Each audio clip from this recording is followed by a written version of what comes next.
from a variety of undisclosed locations spanning the globe.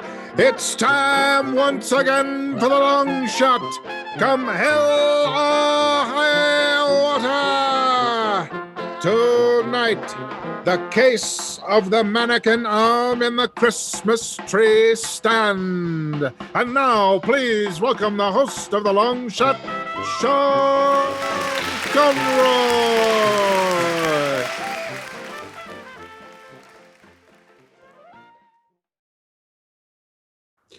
Thank you so much. Welcome to the long shot. I am your host. My name is Sean Conroy.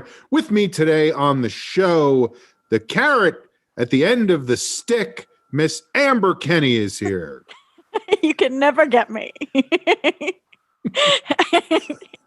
And now many people are imagining Amber hanging off the end of a stick. Yeah, well, and of course, also here today, the stick, Joe Wagner. Oh, my back. This is a long shot. It's a podcast where we do what we do. Of course, Jamie Flam is not here today. He is involved in some type of live stream for the Dynasty Tipwriter Business. Imagine if Jamie was your person that you had to rely on for technical details. I hope it's going well. I wish him the best. I always remember the podcasts, the episodes that Jamie had to record, because remember then he just gets so nervous. They always work out. But we'd all sit there wondering if it was recording. Then we just keep talking and forget that it was recording. And then remember, Jamie would like randomly stop. Yeah. He'd be like, any I of hope those this is recording. Yeah. Like it always worked fine, but he was always so uncertain of himself. Right. You know? And once we had reached that sweet spot of just podcasting, that's when it would hit Jamie, and he'd just like immediately stop everything and be like, I don't know if it's been recording. And then all three of us would be like, what? Yeah. And then also after that, I still wouldn't know if he had recorded it or not. Like he was never able to. It was always a surprise. Yeah. Give a straight answer, you know? Yeah. Did it record or not? We won't know until I don't know. Well, we miss Big Jamie. Yeah, I mean, we did one in a row with him, right? Like we did. That's like pretty good. It's like a factory, 0 days since we had the full cast. From hell or high water, I guess high water came. So high water swept Jamie away. Right. This time. Well, we always start the show with something we like to call, and this is basically the show at this point. We don't even do anything besides the first segment anymore, right? Can we just be honest about that? Yeah. I mean, we might get to a point where we're caught up enough that we can start discussing something else. But I think that the world has been so strange and we haven't done a podcast for so long that we have enough to just check in with. Right. I would say, go ahead, Joe. Self-indulgent, maybe? I don't know. No. In fact, too bad. Fucking bad. I'm going to run with that. And I'm going to say, I think the rest of the world has caught up to us. And now everyone seems to be doing a checking in. And that's something that this podcast started. Yeah, we invented talking about our lives. Everybody thinks they have to talk about shitty movies or sports or whatever. Right. And we're just like, no, let's put a microscope on our lives. I went to the dentist again. Yes. No matter how banal. Do you guys go shoe, sock, or sock, shoe? Sock, shoe. All day, every day. Now, when it comes to colored pencils. Okay. All right. Classic. But I think the specific thing, Amber, is the checking in part. The like. No, I understood. I know. But I think it is. I think that right now, most forms of communication there's an understood part of it now, just between both parties or whatever parties, that it's like. By the way, you should not be having parties right now, and if you are, that's against only all the recommendations of the CDC. Well, only this kind. I don't know if you guys have had the ebbs and flows that I've had, where at the beginning I felt like I would be texting my close friends. I would be texting my family, like, how are you? Tell me everything. And then it sort of just dropped off because we all realized that we were just saying the same thing every single time of like, it's hard. Right. Yeah, I mean, one thing that happened. I mean, I do have a group of friends from college that I've been talking to on a regular basis, and that would not have happened except for this. Right. We'll see if it continues after this is over. It probably will, I would suspect. And it's interesting to me, at least, because some of them are people that I was close friends with in college, and some of them are people that were close friends with those people, and so now it's all of us, but it's not necessarily people that I would have been like, I want to talk to this person every week. Sure. But it's been great. It's been a great way to sort of. Are you having like a live check-in, or is it just a text thread, or how? No. We talk every Saturday morning for cutie an hour or two. About six or seven of us. 6 or 7. Yeah, and I just want to make it clear that I do not care for pumpkin pie. But anyway, my mother is in an early morning, I think, like once a week, rosary praying group. Oh, that's nice. Yeah, so she has that. I was gonna say, well, I'll save it for my. They're gonna turn it around, right? The power of prayer. If it helps them, and if it helps anybody else, but I actually agree with that. It's like I gotta say.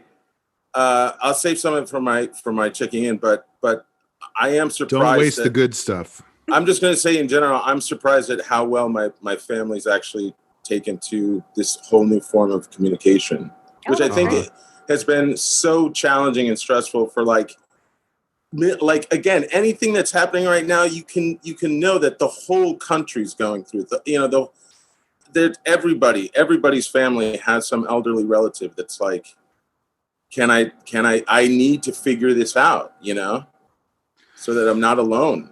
Yeah, absolutely. And well, this is what I was going to say is that, I had a family Zoom call on Thanksgiving.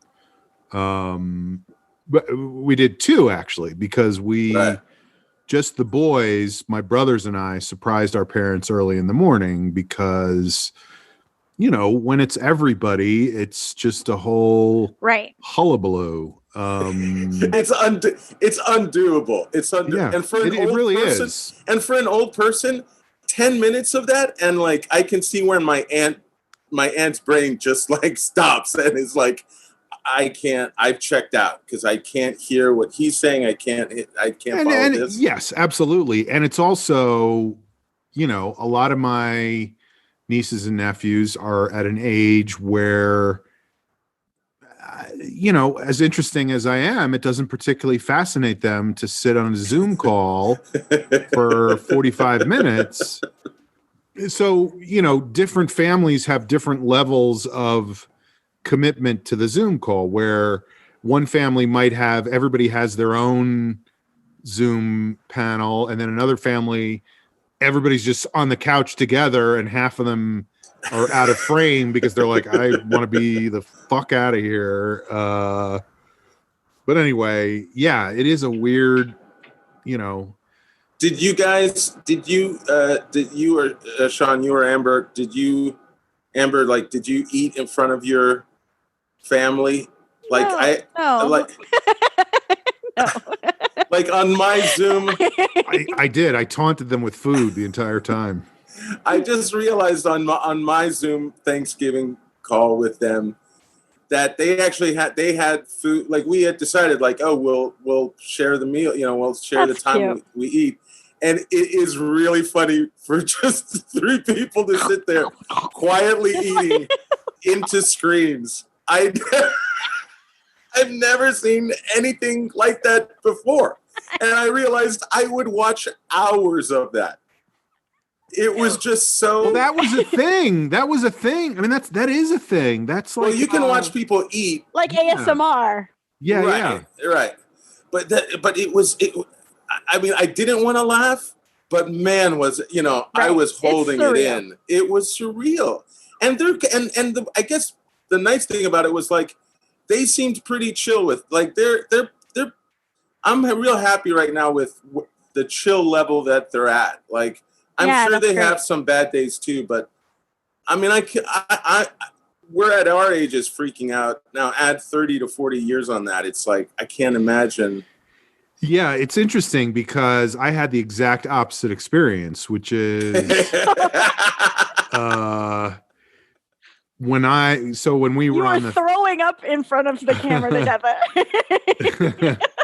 No. I just mean in terms of the chill factor. Like, right.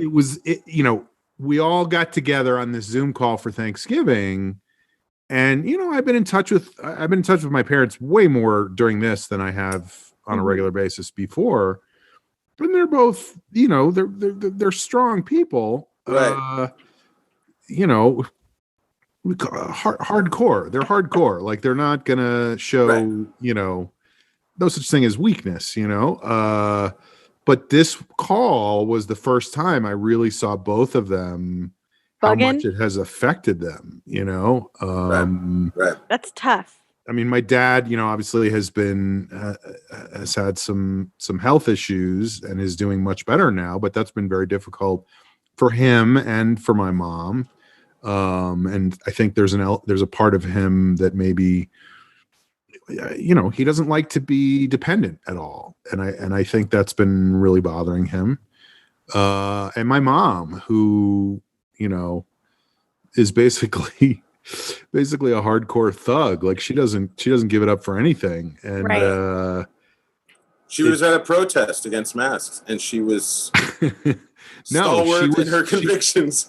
She got really upset, because we kind of went around to everybody to say what we were thankful for. And it was the first time I have seen her. She got really, really upset. And it was like, and it hit me, not that she hasn't felt that way. She just hasn't shown it. And it's like, oh yeah, this is really fucking hard for people, Yeah. To not be able to see anybody. And she sees people, she still goes to work a few days a week, but wow, doesn't get to hang out with her grandchildren or her children or anything like that, So it really brought that home for me. No pun intended, because, I used to, anyway. You used to go home and then... Yeah, well, no, I would go visit them. But I grew up there. And you know them fairly well, pretty well. For a long time now. Yeah, most of your life. Right. But anyway, I had a good Thanksgiving here because I've been here long enough that it literally timed out. Now, here's another thing, is that once you start to think about like quarantining and all that stuff, I got totally lost. Like, I don't know what the protocols are. I don't know what you're supposed to do, what you're not supposed to do. Well, there's so much different information. In your defense, there is zero unified communication coming from any source. Right. Like, you'll read an article and then you're like, oh wait, that might have just been some crazy guy spouting off. Like we're not getting. There's nobody at the top, is what you're saying. Yes. The top of the pyramid does not exist. Right. So I was under the assumption, or I guess the misapprehension, that if I came up here and quarantined for 2 weeks, it was fine for me then to spend time among people. And only in the last couple of days, when I started researching that and going, this is right, did I find out that there's a million different variations of that. Like, in other words, first of all, you're supposed to quarantine for 2 weeks if you've been exposed to someone with the virus. If you've not been exposed, it doesn't give you any guidance, And I was like, well, I drove up here and stopped off, Burp Wrangler, stopped off at a couple of places. But I was never in a store. Oh, that too. But seriously, that too, But I was never in a store for more than like 5 minutes. And it's like, if you spend more than 15 minutes around somebody who has the virus, and so it's like, I don't know what the protocol is. And to compound that, literally every single interaction you have with a stranger is a reset, in a way, right? Because possibly. That could be the one person who doesn't know they have it. They're asymptomatic. They had their they had their thing under their nose. The main one thing that you mentioned, Sean, though, that because I've been doing the same thing. Like Sean, Amber. I don't know about you, but like the numbers are so bad in LA right now. Like I'm freaking out. Like I'm still. By the way, this whole recording feels like it's happening like 2 hours after the last one. I feel like 100%. Like I was like, we're recording today? Wait a second. We just did. I felt like we recorded, talked about The Blind Side for 2 hours. Then I ate turkey, and then I woke up and was like, "Oh, we're recording The Blind today." Side. Have you guys seen them? No. Okay. I'm gonna put the kibosh on that. Aaron, get ready to title it part 2. Even blinder. But I just like I've been thinking about it a lot, and I've been trying to, it's like reading. It's like, it's so weird too with the internet. I'm going back to the same sites that I went to like 3 months ago, the last time I was freaking out, just to read anything about it. And the one main thing that I keep in mind is what you mentioned, that the duration of time you're in a particular location or whatever the, interaction. Right. And also there's new literature about that where they're saying, most symptoms will present within 6 or 7 days. So you're like 97% safe after that. If you get a test, that's the other thing, is if you quarantine for 2 weeks, you're supposed to get a test at the end of that time, which was not what I was planning to do. I mean, I am, as it happens, getting a test at the end of all this, but what's tough is going to get a test. You can expose yourself. Right. So it's like, which they were not happy when I did that. They were like, "Put your dick back in your pants." No, but you know what I mean. Sir, don't swab that. That's not what you swab, sir. What I'm saying is you might be negative at the exact moment that you're tested, but 5 minutes before or after. That's why they say aren't they saying 2 tests, like one at like you take the first test and then take another one like 5 or 7 days later. But that's the thing. What are they saying? And who's they? Yeah. They also died with their boots on, The little guy sitting on a pumpkin pie told me. He's so cute.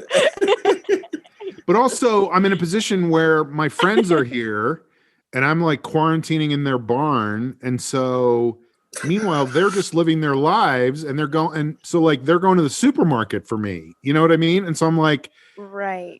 That's just a weird contradiction of like. But it's also weird. You don't want to get the people who are being so hospitable to you sick. Like, I'm sure you have that pressure. 100%. But like, anyway, it's all very confusing. But it timed out that Thanksgiving Day was 2 weeks that I had been up here. And we talked about it, and it was like, okay, let's do it. You can have dinner with us. And I was like, great, I'm comfortable. If you like, we were both in the same position of like, I don't want you to be uncomfortable. And they were like, we don't want you to be uncomfortable. So I had dinner with them at the table. I sat at the opposite end of the table. And, anyway, it was nice to have dinner with people for the first time in 8.5 months, Although I do not like pumpkin pie. Yes, pumpkin pie. So that was so Thanksgiving ruined. That was a problem. Yep. So are you interacting with them on the reg now, or are you still or on the rag? I don't even want to get into it, but there's like other factors involved now, and it's just all very nebulous and complicated, There's no clear answer to anything, and that is frustrating to me. And I am somebody who, like, I want to follow the rules, which means I want there to be rules. Right. And I don't know what those rules are. Right. Well, and I think what's real interesting, I've been talking about this with friends in this COVID times. Without clear guidelines, without clear rules, a lot of it is navigating your bullshit versus other people's bullshit. Like, this freaks me out, but I'm comfortable with this. But you're freaked out by that. So like it's all make-believe because we don't actually know anything, but it's like, I don't know. you know what I'm saying? Where like everyone has like a different boundary of what makes them comfortable. And do your make-believes match. And exactly. And if they do, and by the way, that is what's been happening. And that's how people get sick. socially, because now, just in the past couple of weeks, I learned about this whole and Jamie mentioned it last week. A pod. If you have a pod of people, and that is your group that you're supposed to trust with, right? This responsibility, and it's like suddenly everyone not wanting to be in any kind of relationship, being like, oh no, I'm trusting eight people, and it's like you couldn't even entrust one person. I actually saw a funny tweet from Kirkman today. Not funny, but she was like, can we stop saying that we're hanging out with our pods and just say we're hanging out with our friends that we think probably don't have COVID? Right. Right. Totally. That's the truth of it. It reminds me of, high school and like safe sex talks where it's like every time you have sex with this person, you're having sex with every person they had sex with. Right. That's like, I'm only hanging out with these 3 people, but those 3 people are hanging out with 3 other people. Like it multiplies pretty quickly. It's crazy how fast it multiplies. There was a guy wrote an article about this the other day. He's like a tech writer for, I don't know who, Wired or the Times or something. And he wrote an article about, he was like, I was thinking about going home for Thanksgiving. So I started doing a mathematical analysis of how many people I was in touch with and how many people they were in touch with. And I have not read the article, but I know that his conclusion at the end of the article was a lot. It is way more. Well, it's 2 things. It's way more people than you would think. I was blown away by how many people it was. And I'm going home for Thanksgiving anyway. Oh, shit. That was his. Yeah. So he took a lot of crap for that on various social media platforms. Right. The LA Times just put out an article that one metric that they've used. So in September, we don't use the metric system here. We should. It makes so much more sense. A measurement that they used was in September. It was 1 in something like 800 people in LA were infected. Right. And now it's down to like 1 to 250 or something. Yeah, it's just about around 200. I mean, and that's the thing. Like Amber, it's so funny you mentioned the safe sex thing. I was exactly going through puberty when AIDS was the pandemic of my generation at that time. And correlation is not causation, Joe. Don't feel bad. No, but you got 2. That's a lot of pandemics. I realized years later, just when you start thinking about your life and how you've acted and stuff, I realized I was so scared of any kind of sexually transmitted disease because of being in high school when AIDS was on every news channel and every magazine. And it was it terrified me. I just thought that any kind of sexual contact, you're dead. That's what that's where you could go to with something like that. I'm seeing that I am reacting in some similar patterns with this. I am too. Yeah. You get nervous about stuff that, I mean, I was there with them for dinner and somebody who is a part of the family, but not part of the nuclear family was there and sneezing and coughing. And I was in my head going, I gotta get out of here. You know what I mean? And I didn't. I was no, it's fine. It's fine. Right. We will get there, but who cares? We're doing our checking-ins out of order, but freeform. I spent the week in Joshua Tree as socially distanced as you could possibly be. It was 7 miles on a dirt road. It was miles and miles. We would go for walks. We would walk a mile and not see a human being or a car. It was we are in the middle of nowhere. Anyway, but on the way back. Nourishes the soul, doesn't it? I mean, Jeff couldn't sleep. He's such a city boy. He was it's too quiet. The peace is deafening. But so on the way back, at one point I realized I have to pee. And going to the bathroom in a COVID world, it's a different thing. So we stopped to get gas, and I was like, I'll use the bathroom at the gas station. Right. It's closed because of COVID. Okay.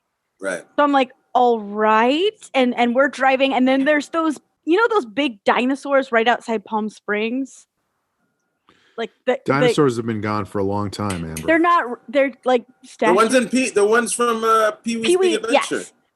So I was like, Jeff, you've never seen those up close. There's gotta be a bathroom there. Let's turn off here. We walked around, couldn't find a bathroom. It's starting to become like emergency status. And then excuse me, can you tell me where the Toiletosaurus is? And then there was a Burger King next to the dinosaurs. I was like, I'll just go to the Burger King. Because of COVID, there's like caution tape over the bathrooms. Like that isn't even an option. So I'm at a loss. Like, I don't know what to do. No, it's number one, but I'm a girl. Like, I can't just. Pop and squat. But where? Like, next to the freeway? Like, I'm just saying, behind the dinosaur. So Jeff was like, okay, I have an idea. You're not going to love it. But the only thing I could think of that will definitely be open, because now it's like emergency. Like we don't have a lot of time to like investigate and try a lot of different avenues. We have to go a place that we know will You're work. in an emergency situation at this point. He's like, Morongo is a mile up the way, which is a casino. More. Morongo. So he's like, I know it's open. And I was like, you don't know for sure the bathroom's open, but you guys decided to roll the dice, huh? Yes. So we go, and the whole time we found the parking, and we're walking over there, and it's bananas. Speed walking. It's bananas to not be in society at all, to remove yourself for safety, and then optionally go into the belly of the beast. And then it's off. Ding, ding, ding, ding, ding, ding, ding, ding, ding, ding, yeah. Well, and there was only one entrance that the others were closed because you needed to go in and get like a temperature check. But Jeff had a fucking, that's like the TSA thing, you know? Well, it gets worse, Sean. It gets worse. So we walk in, and Jeff has, he has a larger head. He has a what? A large head. So the best part though, Amber, you held your hands out like he was a Macy Thanksgiving Day balloon. No, but so he prefers, like, I wear the masks that go over my ears, but he prefers like a bandana situation. Right. And I don't know if it was because I like the masked singer masks. Yes. I don't know if it was because of it was a bandana and it was a casino and it's like you're a burglar. Uh-oh, this guy's coming in to rob us, Bob. But the safety check woman was like, to Jeff, big head. Wait, no, we enter the casino. We are inside the room. Right. Already, like, I don't like being here. She says, take your mask off. Right, because that's and so protocol. He went like this, and she's like, no, you need to take it all the way off. And he's like, okay. And they take his temperature, and then they hand him a paper mask, and he puts it on. Like, what is happening? Yeah. So is that that's got to be some kind of business liability thing, like, right? Like you wear our masks when you're in our establishment or something? I don't know, because then I was wearing that kind of mask and I was just like, I have to pee so bad I'm going to die, that I took my mask off before they asked me. And then she took my temperature, and then the safety person was talking to the security guard, and they were just chit-chatting. I was like, can you give me a mask? Like, I'm just sitting here without a mask on now. And they're like, oh, sure. But so I don't think I needed to. I just did it because I thought that was what was going to speed things up. You were cutting to the chase. I think it was the only thing I could think of. It was the bandana, like, covers too much and he could commit a crime. I don't know. It doesn't make any sense. It makes absurd. Zero sense. The whole casino smells like cigarettes. So you're like, oh, there's no way this is safe. Like, what are we doing? Right. We run to the bathroom, and then I run out, and it felt like jumping out of an airplane. Like it was so upsetting of like, I cannot believe that I haven't seen a single one of my friends or family in 9 months.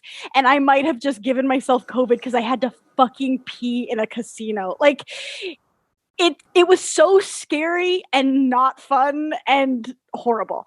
In a casino, in a casino that's enforcing stupid policy, like 100%. Unsafe policies in the point of safety. Right. And I would love to tell you more about what the casino looked and felt like. When I tell you, I don't think I've ever had tunnel vision more than I've had tunnel vision. Like I was like, there's the bathroom. I found it. Now I am leaving. Like I didn't take in anything. You turned into a robot. No, but you know what I'm saying? Like we joked about like, maybe we'll play some craps. And it was like, let's get the fuck out of here. This is the worst thing that's ever happened in my life. Yeah. And it was the day after Thanksgiving. Like, right. I'm trying to say this without judgment, but maybe I should just let judgment. The people who are in an Indian casino the day after Thanksgiving, there's some darkness around. There's some... It's not. They have some bad habits. People. Yeah. They're not like spending a lot of time with their family. Who are in a casino the day after Thanksgiving during a pandemic? Like, yeah. Well, you don't know. They could be turning it around. I mean, a lot of people go to the casino to turn it all around, right? Mm-hmm. I thought you were going to tell us you saw like Eddie there. I mean, he literally could have been next to me. I was so like. Of course. I mean, it was terrifying. I peed and I ran out, and thank God Jeff was right behind me because I was going to text him like, I'm outside. I am not waiting for you inside there. Like, this is awful. Jeff comes running out with 50 grand in his pocket. He's like, I robbed Come on, baby. Amber. Let's go. But like, there has to, and I get it. We can't encourage people to travel. But it's bizarre that everything is shut down like that. You just can't pee unless you go to the most dangerous place. Like, right. I feel like that's also a California thing. Like I can remember even before all this, driving down to San Diego a bunch of times, and I would stop and go into gas stations, and they would be like, "No, we don't have a restroom." It's so funny. Jeff was saying the same thing about. He's like, in the Midwest, in the East Coast, there's so many more rest stops than there are rest stops. California. Yeah, like all it is a bathroom. Right. I don't know why. And all it is like 100 places to use the bathroom. You know, because they understand that when you're on the road, we're all human. We have needs. Yeah. Here's the thing. I was in the desert. I was trying to stay hydrated. Like I wish that I hadn't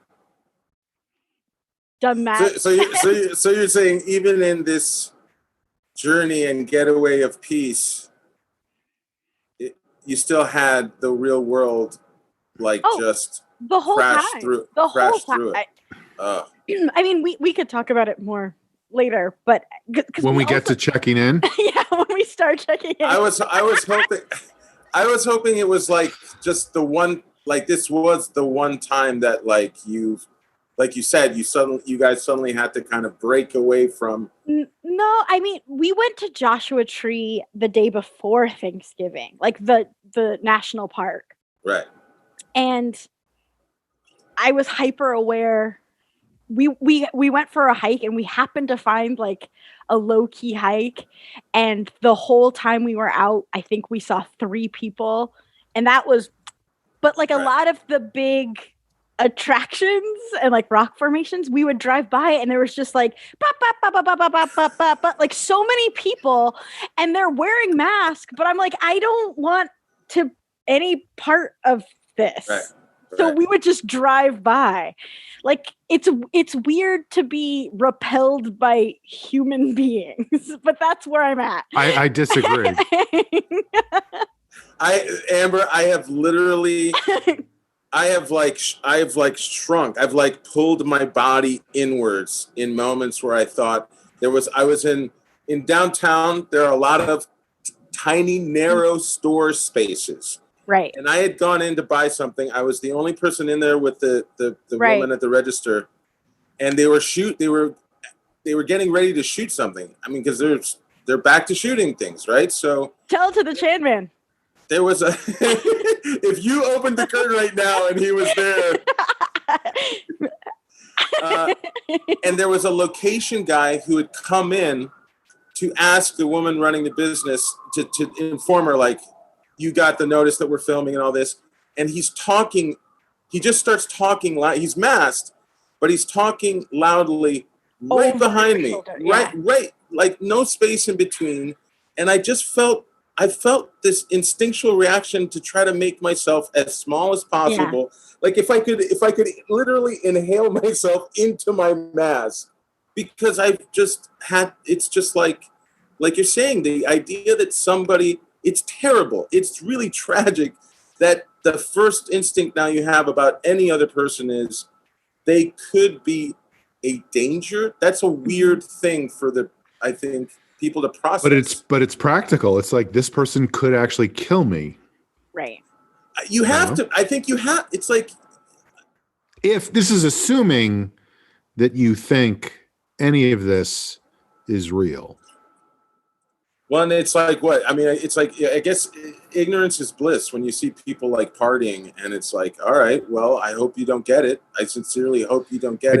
I just saw a thing right before we started recording on CNN where they were talking about how the cops in New York broke up a swingers club where 80 people were there. And I was like, "What? How do I get into a swingers club?" Like, did you see the super secret bat mitzvah that they had? A Jewish 15,000 people. 15,000. No masks. Who knows 15,000 people? The Fiddler on the Roof. Wait, are you guys being funny? I don't understand what's happening. No, there was a secret wedding in an Orthodox Jewish community in Brooklyn. I think it was Brooklyn. I assume it was Brooklyn. It had to have been Brooklyn. Yeah. 15,000 people. They kept it top secret so that health officials would not find out that this was happening. Well, who has 15,000 people at their wedding without a pandemic? What are you talking about? Amber, it was like one of the most well-known rabbis in the Brooklyn Hasidic community. It was like one of the big guys. Entire town, like a lot of the towns I drove through in the desert, the entire population was less than 15,000 people. If you had said that they were also all Jewish, I would have been surprised.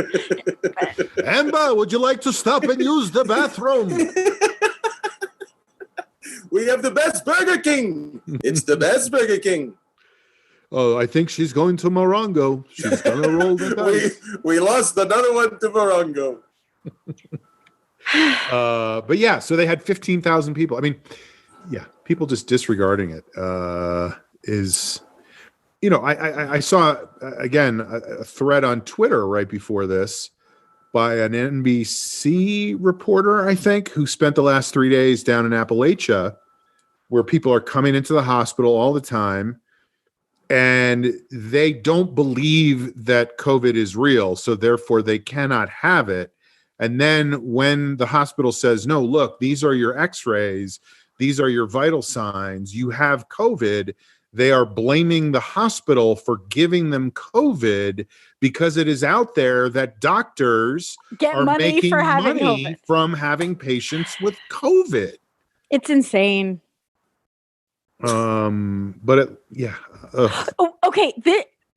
There's so much more that I could talk about. It's crazy that this is what I'm talking about. But on Thanksgiving, we were in Joshua Tree at this little tiny shed in the middle of nowhere. And to make it feel like Thanksgiving, we put on YouTube the 2016 Macy's Day Parade. And I heard it was super weird. It was weird. The 2016. Oh, sorry. And what 2016 was top 5 of all time. What we realized is that just watching old parades is wonderful. It's like the perfect entertainment because it's just there. You could check in if you want, but if you don't pay attention, it's fine. Right. But it's also this beautiful time capsule. So this morning, while we were eating breakfast, we were watching the 2001 Macy's Day Parade. I just picture you guys from now on always having a parade on in the background. Honey, can we just do Rose Bowl for once, please? That is going to be us. But okay, the 2001. No one can change the channel. Don't touch that. The 2016 had a lot of shit like this too, but the 2001 was even more so. Of like every 5 minutes, we were just yelling at the screen. I'm like, no, you don't know what's coming. Because like it started with Rudy Giuliani being like, hey guys, like I'm a cool guy and a hero. And September 11th just happened and everybody loves me and everyone trusts me and I'll never do anything wrong. And then every 5 minutes, it was just like police officers marching and like American flags. And then what else? Like it just felt like. Now, ladies and gentlemen, to present the queen of the parade, the Grand Marshal, Mr. Donald Trump, everyone's favorite New Yorker. I mean, Matt Lauer was the host. Right, like it was like wild. Like we were waiting for Bill Cosby to come by. Like Matt Lauer, a great guy, a really good, and everyone loved waking up to him. But it was this weird time capsule of. Oh, look at this! Here comes the Harvey Weinstein balloon. No, but especially in 2001, they kept saying shit like, "This has been a tough year," and nothing will stop Americans from celebrating their traditions. And we were like, we know. Amber's mic just cut out because she's yelling so loud. You're on mute. Something just happened with you blew out your own. You might have blown out your mic. Yeah. We can't hear you. Can you hear us? Oh man, this show is going to shit. Aaron, is there any way to fix this? Just try unplugging and replugging. See if that does it. Hello? Yeah, there you go. You're back. Okay. Sorry, I got emotional. I'm working on expressing myself, and one time I do, I ruin everything. Yes.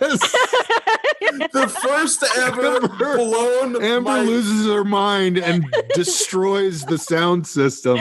But the idea that they were so proud of the fact that Americans will celebrate no matter what was like strangely ominous in 2020. Like it was like, guys. Little did we know it would go directly from that to Ted Cruz posting a picture of a turkey with a star on it that says, "Come and take it," you know? Did that happen? Yes. but yeah. So anyway, piece of shit. You can see the direct correlation of where we are now. Yeah. If you watch the 2001 Macy's Day Parade. I have it in my Netflix queue, but I have not watched it yet. Do you know? I think that 9/11 turning point. I think it was such a fucking hard thing to navigate for this country because the country felt like it had been attacked. You need everyone to feel like it's going to be okay and we can seek some kind of justice and be strong. But I don't think any time was taken to understand how we even got to that point in the first place.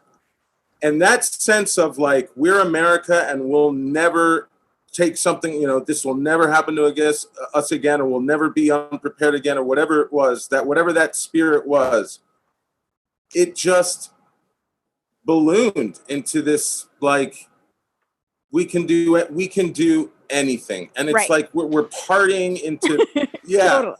Well, we're partying into the history books. It's ridiculous. I will tell you that I was flipping through the TV today, and I saw they were playing an episode of Hogan's Heroes. And Hogan's Great show. Great show. Hogan's Heroes, of course, about a POW camp in Nazi Germany, sitcom. Wild. Produced by... Who greenlit this? Actually, I think wasn't it produced by Lucille Ball's production company? I'm sure at that time everything was produced by Lucille Ball's production company. I think she was behind. But what I was thinking about, so this episode came out in 1966, so it was 21 years after the war ended, and that made me think that I think by this time next year, the world will be ready for my 9/11 sitcom. Don't say it. I feel like every sitcom is a 9/11 sitcom. Like, I don't know. I feel like 9/11 is in the fabric of all entertainment. In what sense? In a sense, okay, that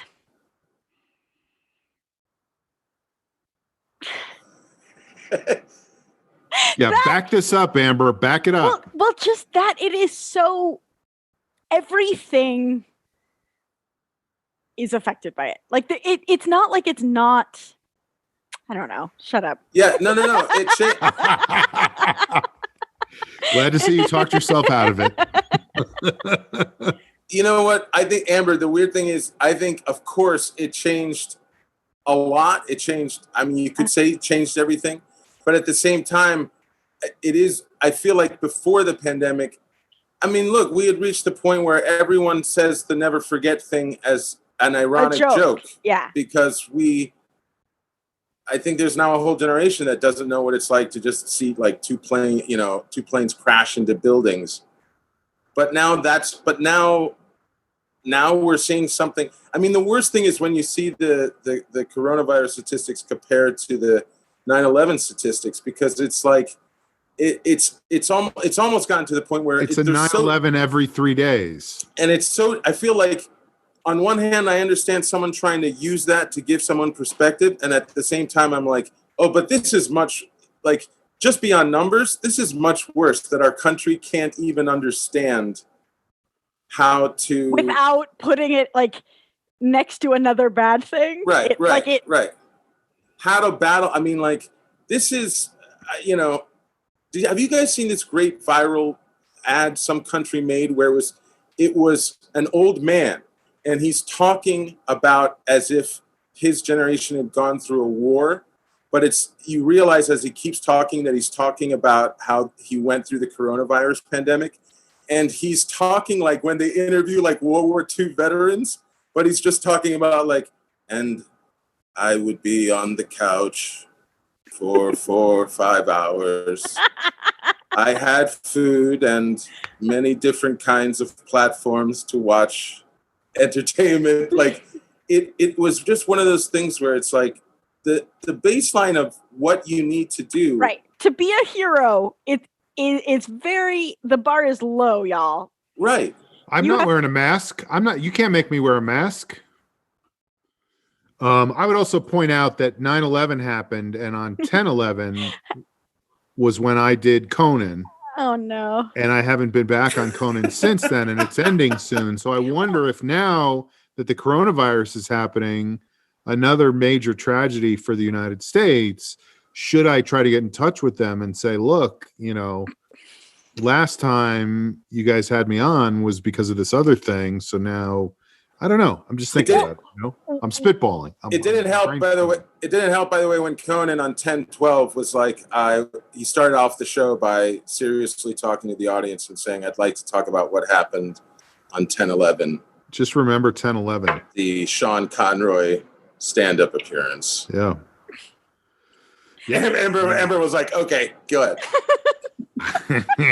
Well, so as we were watching the 2001 Macy's Day Parade today, we were Googling, because it's also a fun, because it's capsule of pop culture at the time. It's a 2-hour commercial. So there's a bunch of things that executives are betting on being popular and famous. And here come the stars of 2 guys, a girl, and a pizza place. Some are and some aren't. And that's fun. And so O-Town performed. Oh, which is a boy band, and so we were Googling O-Town, like what happened to O-Town, and on their Wikipedia page, Wait, not O-Town. I'm so sorry. O-Town did perform, but this is like Element, which is a band we hadn't even heard of, but apparently it was formed in a reality show as well. But it was a boy band, and on their Wikipedia page, it says that their record label dropped them because 9/11 happened, and I love that because there's no way that's true. Like, that doesn't mean anything. I think that's just how they've internalized it. Like, 9/11 happened, they got dropped. That destroyed our career. Yeah. Yeah. So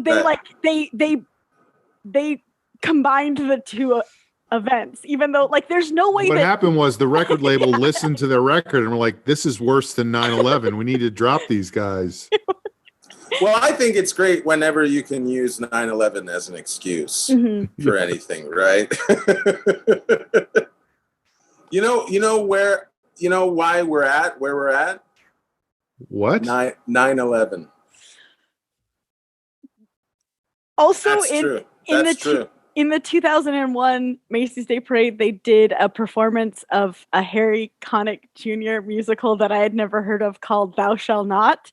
And it was a musical that takes place in New Orleans. And it was an all-white cast in the Ninth Ward. Like, it was before Hurricane Katrina.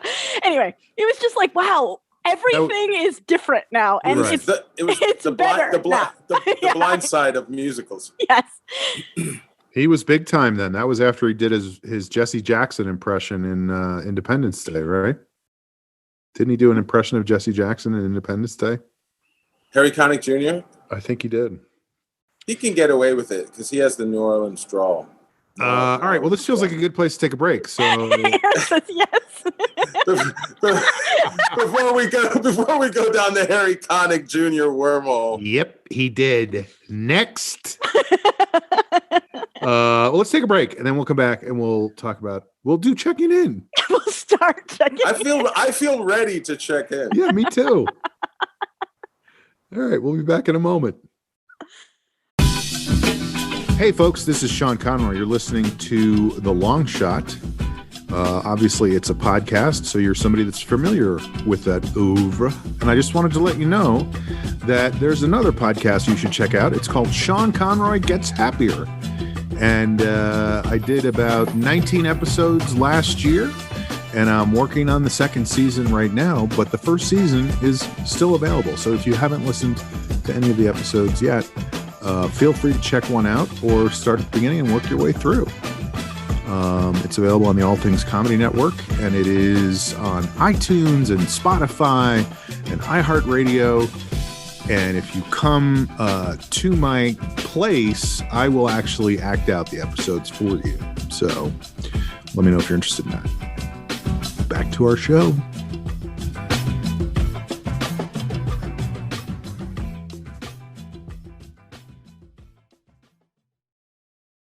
We're back. You're listening to The Long Shot. It is a podcast. We're in a segment of the show that we like to call Checking In. And what I would like to do today is I would like to go first, if that's a possibility, if no one has objections. Amber, you're okay with that? Go for it. I just want to tell a quick story that I think I probably have told you guys before, but there's a reason I'm bringing it up again. I have a photo on the wall in my apartment of a bar in New York City. The photo was taken in 1910. Wow. And it is my great-grandfather's bar. It was called Conroy's Saloon. Do you guys have any recollection of seeing this or being aware of this? And do you remember the story behind that photo at all? And when I say behind that photo, it is literally behind the photo. My father wrote the whole story out on the back of the photo. I'm sure I'm going to get some of these details wrong, but the basic story is that my great-great-grandfather was one of 17 children. Holy God. Yeah, in Ireland. And some of the older kids came over to the States and they made a little money and then they came back and they had this farm over in County Waterford, and they sold the farm and brought all the rest of the kids over to the United States, including my great-grandfather, who eventually was in a position to open this bar, Conroy Saloon. Now, this was, as I said, in 1910. In the photo, in the foreground of the photo, you can see that the building is at the corner of 100th Street and Broadway.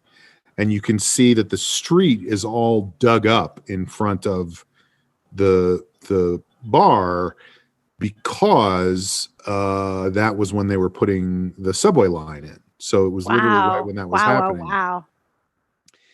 And anyway, some years go by. I believe Prohibition started, I think, in 1922 or 23, somewhere in that area.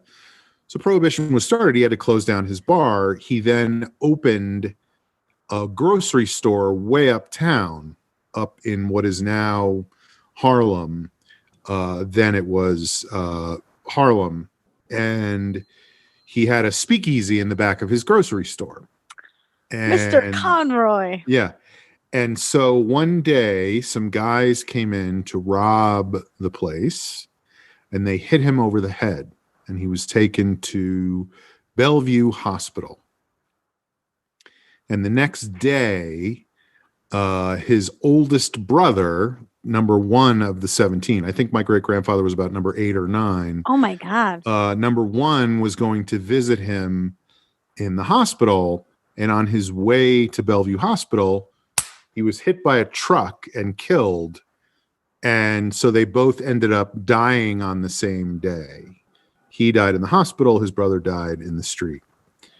So that was, their tragic end in the 1920s or early 30s. I don't remember exactly when it happened. I know the date, like I said, is probably on the back of that picture because I think my father went and got their records from Bellevue Hospital because he's into all that shit. And so that's, let's say, for example, that's 1930. 56 years later, my parents go to Ireland for their 20th wedding anniversary. They go to County Waterford. They go to visit the spot where the family farm had been. They meet a guy in the local pub who is in his 90s and who remembers the family that bought the farm and knew some of the children from that family. So knows the name, knows about the land, knows what happened with the family who bought the farm, on and on. So they sit with him for an hour talking about this whole history. Like I said, he's in his 90s. And the way my father told the story was over the course of the hour, this 90-something-year-old man had about 6 glasses of whiskey that he downed, and clearly had been doing that his entire life. So that's kind of an interesting side note. But at the end of the conversation, they're getting ready to leave, and this 90-something-year-old man says, by the way, I just have to ask you. And of course he says it in a very charming Irish accent. But he says, I have to ask you, is it true that 2 of the Conroy brothers were killed in a shootout with gangsters in the 1930s? So that's always been a funny story to us of like how stuff travels back and gets exaggerated and one thing leads to another. And you can see where like the kernels of that. An international game of telephone that by the time it got back there, it had become, oh yeah, it was a Tommy guns and firefight. Everyone was wearing cowboy hats. Right. But here's the other part of it is like, I was telling this story to my friend Jim that I'm staying with here, and I was like, it's so crazy that they would think that. And he was like, well, I mean, is it though? Like, obviously they didn't die in a shootout, but isn't it possible that these 2 deaths were connected in some way and that there really was something else going on? Especially if you had a speakeasy. Like there's a criminal element involved no matter what. Exactly. Like mobs and like whatever. And I was like, holy shit. But anyway, can I show this picture of my thing there, Aaron? Can you enable screen sharing for me? so I can show these guys this picture. So your friend Sean was suggesting the possibility that this was not a random. He was saying, vehicular isn't it accident. Possible the truth is somewhere in between those two extremes? Right. So this is the building. This is at 100th and Broadway. The reason this came into my head was because 2 nights ago I was watching. Now I know, I mean, there's several components to this story. I know that this building is still there at 100th Street and Broadway. Wow. Do you know what it is? It is a diner now. It's an Apple. I was about to say it's an Apple store. No. It's a diner, but it's also a National Historic Registry building, so they can't tear it down. I mean, this is 100 and something year old tenement building, you know, so there's no reason for it to still be there, but yet it is still there. So, and I have known that for some time. And in fact, my father, when I was telling him the story the other day, said that he in the 80s, I don't remember this, but sometime in the 80s, he took a photo of all of us boys in front of the store. Like we went down to see the tall ships come into the city, and he took a picture of all of us. But the reason I was thinking about it was because I was watching, I got a new iPad, and so now I have Apple Plus, and there's a Beastie Boys documentary on Apple Plus, and I was watching that, and they were talking about they started the Beastie Boys as a band when they were like 15 and 16 years old. It's crazy. And there was a couple of people in the band who are, you know, not the 3 Beastie Boys. They were called the Beastie Boys, but there was a girl named Kate, and there was another guy whose name was John Barry. And it wasn't a rap group yet. It was no. They were a hardcore punk band. It was a punk band. Yeah. So it was like guitar, drums. Right.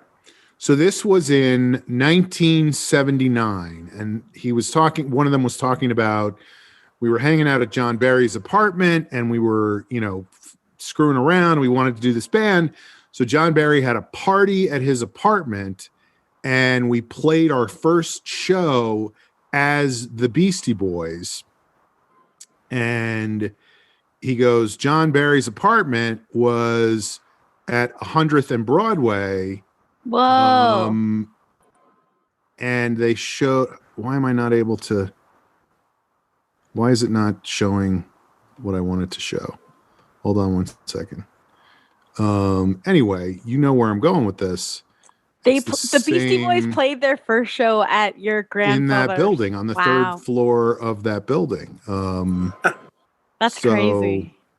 I just thought that was kind of an interesting. Fuck. This is where we need Jamie to be our tech consultant. Sean, there should be a picture of your great grandfather in like rap history books. So this is the building so this was the picture they showed in the Beastie Boys documentary. So I'm sitting on the couch watching this Beastie Boys documentary, and I'm like, I have a picture of that building in my fucking apartment in That's crazy. Los Angeles. So they played their first show in the 3rd floor of that building. Anyway, I just was like, that is weird that building still exists, that it's existed since the early 1900s, and that it was a bar called Conroy Saloon. You can't really see it in the size of this picture, but it's called something La Taca. It has a Spanish name, and then it says Chinese restaurant underneath that. Love it. Right. So this picture was from 1979, and up on the 3rd floor was their friend's apartment where they played their first show. So anyway, I was kind of like, that to me is still the coolest thing about New York City. Yeah. You know, I mean, the history is just so much more literally around you at every corner. Wherein, you know, I think one of the reasons why I've stayed so far, I've just liked being in this building, is actually in downtown having some sense that something's been in LA for more than 100 years. Like this building just turned 110.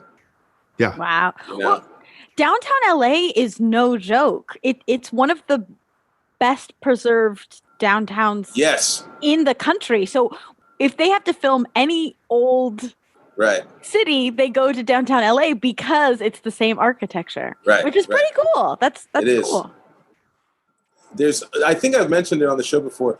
In my building, on every floor, they have photos of the building from different decades. It's literally starting in 1910.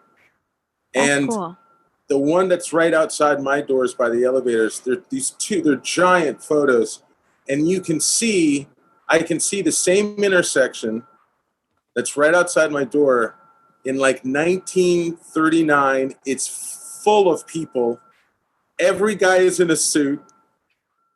There's literally, and it's so funny when you see a snapshot like that, but something obviously preserved in time. Every single person in that photo, there's a guy, a waiter outside who's literally obviously bringing like food to another part of the building, but he's had to walk outside, and he's got this huge tray of food and trays and stuff, plates and stuff, and he's like walking through all these people. It's an amazing. Every now and then I'll just stop. I feel like that's the beginning of a movie. Like you would be looking at that photo and you'd be like, right. "Oh my God, is that me? What am I doing in that picture?" Totally. I took a picture. I took a photo of one woman in the picture because it's blown up and it's not so specific that you can see or so clear. It's not high res. It's not high res. Thank you. High resolution, you mean? Mm-hmm. Amber works at DreamWorks. It's not high res. And 720p? It literally, it looks like she has a cat's head for a face. The way it's like just the. Is it like the hat she's wearing or something? She's wearing a hat of the period. It's like 20s kind of. I don't know what that hat is called, but it's like a little bonnet. A 20s hat. It's like a little bonnet, and her face, because she's so tiny and she's so out of focus. She's a cat's head. What it looks like, Amber, is I'll show it in the next show. You have to text it or something. That's why I prepared by putting these photos on my desktop so I could just immediately seamlessly go right into both of them. You know, the shape of the contours of her face because of the lighting. The hat, and then this little like thing around here, and she looks like this little. So she's got a cat face, and she's wearing. Is it the cat in the hat? If she were like a fashionable woman in the middle of downtown, yeah. In Spanish, el gato in a sombrero. Una gatita. So anyway, that's my checking in. Is I saw this thing and it kind of was like interesting to me. This isn't my checking in. I just need to say this because you guys have both. I don't know again if it's the lockdown of it all or the fact that we're in this time period and we have to remember that there's been time before and that there will be time in the future. But like Jeff has been addicted to going on Getty Images and just looking, like basically driving down Sunset Boulevard close to our house and looking at every picture that exists from as far back up until as recently and being like, oh, that laundromat wasn't there in 1970, but it was in 1980. And like, I don't know.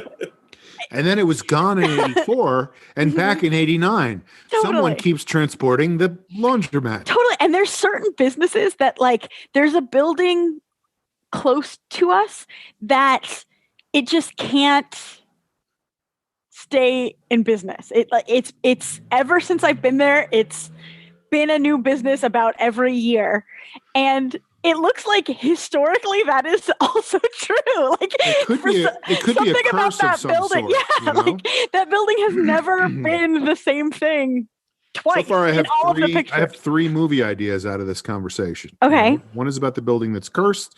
One is about Joe as a time walker, and the third is about the Cat in the Hat goes to the 1930s.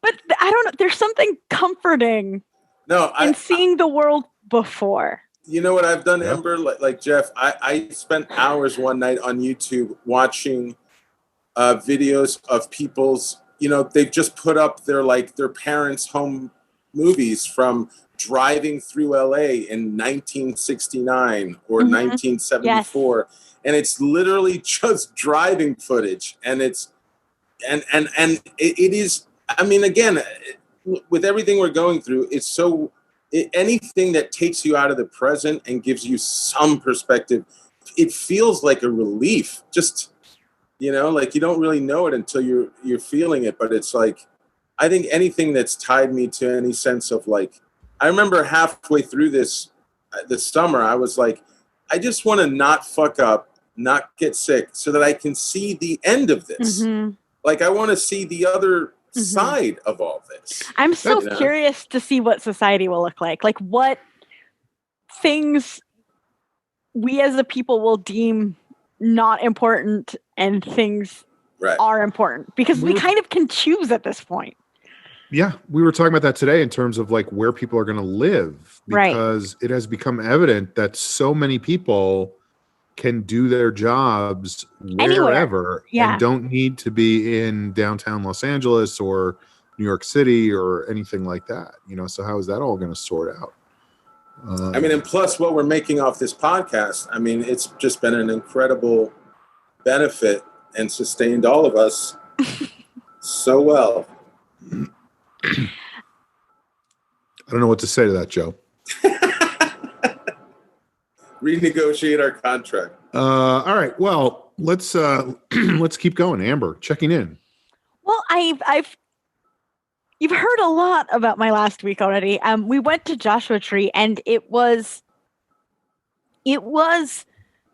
comically the middle of nowhere. My car is not just a Prius; it's like the little Prius. It's the Prius compact. The pre-Prius. It's like designed only for Whole Foods parking lots, like nothing beyond that. And we, to find the place we stayed, Jeff said, the Airbnb host said, don't check Waze because Waze will take you away that doesn't exist or something. And I was like, what? Wrong Waze. Yeah. And so we had to follow we had to write down the directions and follow them. And he, by the way, is very heavily invested in Big Pencil. right. It's all a conspiracy. By which I mean those big pencils. Yes, the comically big pencils. Yeah.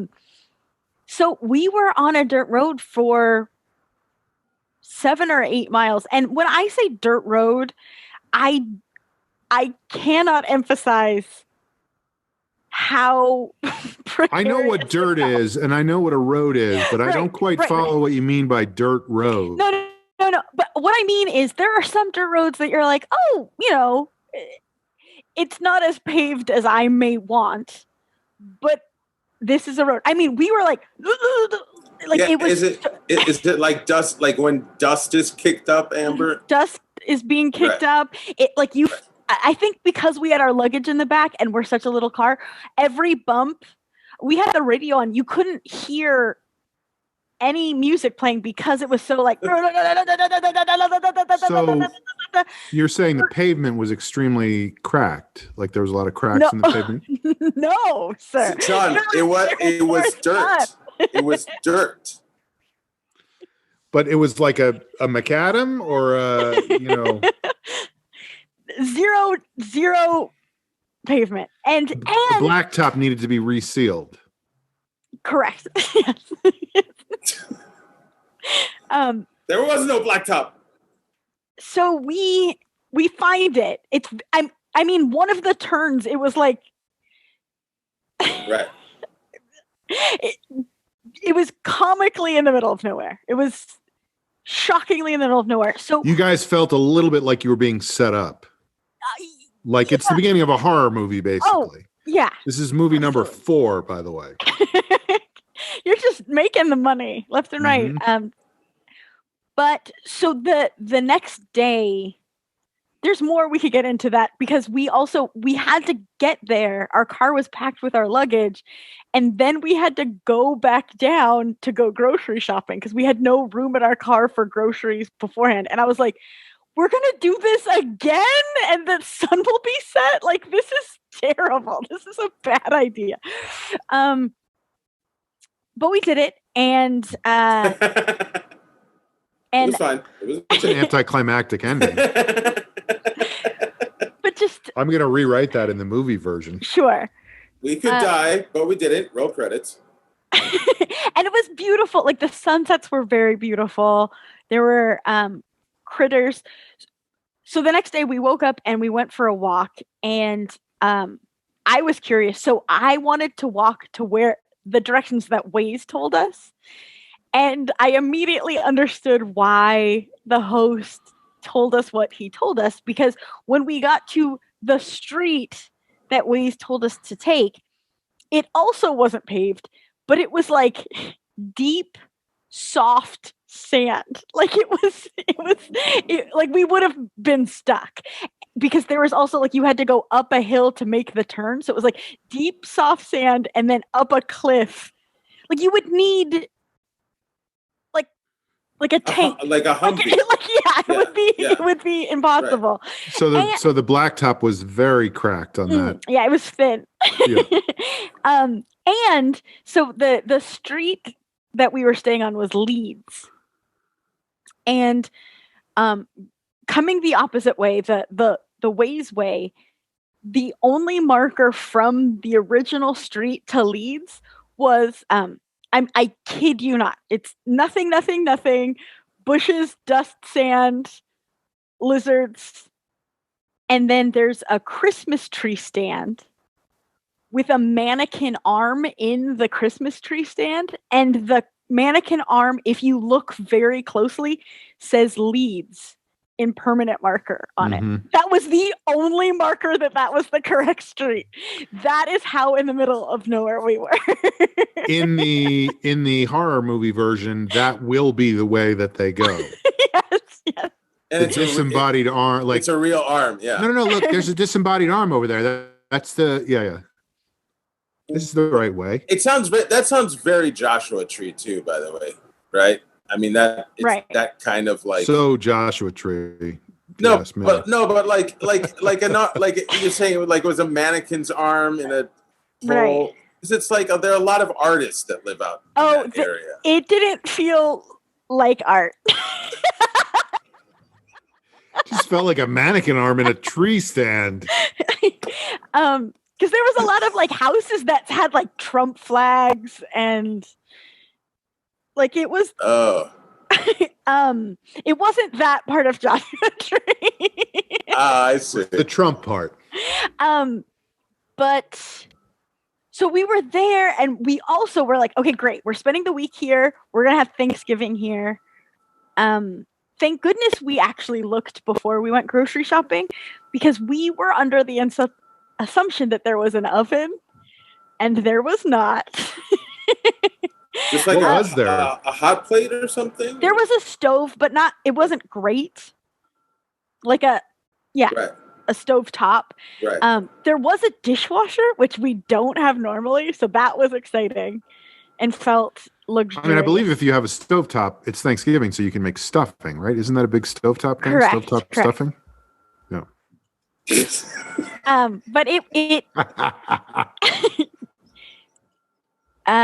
Jeff is very partial now to, like, Jeff's the chef in the family. I help out sometimes, but he really does the cooking. And he realized how partial he is to our pots and our pans and our stove. Like, you know, the heat and how it works. And he kept like just making eggs, kind of getting frustrated that it's like, So I picture him with an Italian accent at that point for some reason. Sure. Oh! What's the matter with this place? How am I supposed to do this? Again! Have you seen Big Night? Yes. I've never seen it, but I remember the movie. Oh, you gotta see it. Great movie. Yeah, so good.